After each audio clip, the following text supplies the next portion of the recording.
The Appellate Division Courthouse on East 25th Street in New York City is beautiful in a kind of grandiose, classical way. One of the art pieces that was placed on the top of it in 1902 was a depiction of 10 lawgivers representing a variety of world cultures. In the early 50s, all 10 of these statues were taken down as part of a renovation project, but only 9 ever made it back up. The 10th statue, an 8-foot-tall depiction of the Prophet Muhammad, was shipped off and basically forgotten. According to reports, it was last seen in 1983 lying on its side in a stand of tall grass somewhere in New Jersey. The statue was first erected in 1902, and it went largely unnoticed for more than half a century.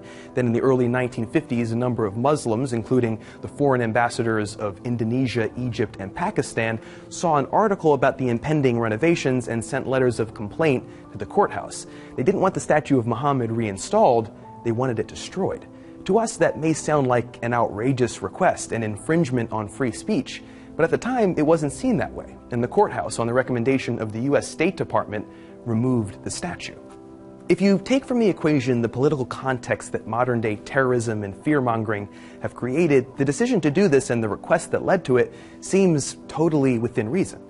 Let me explain. The statues of the 10 lawgivers included those important cultural figures, Moses, Confucius, and the Prophet Muhammad, among others, to express an idea. The idea that humanity over thousands of years has evolved from lawlessness to order, from ignorance to understanding. The statues were meant to represent the grander view that we, the people of Earth, are getting better, that we're getting more compassionate.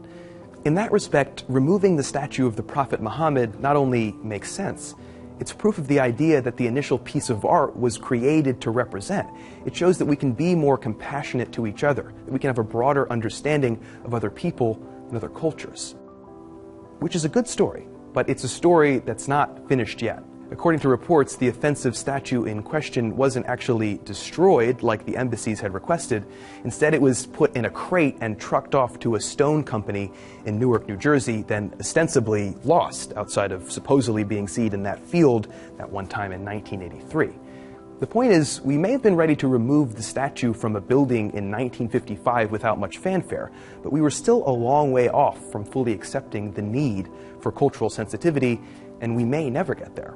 Right now, in the hallowed halls of the United States Supreme Court, hangs another depiction of lawgivers. This one shows 18 figures instead of 10, and it includes more modern lawgivers like Sir William Blackstone and Chief Justice John Marshall. But it also includes older figures too, like Moses, Confucius, and yes, the Prophet Muhammad. To see our video on Pakistan's plan to arm their school teachers, click here now. The school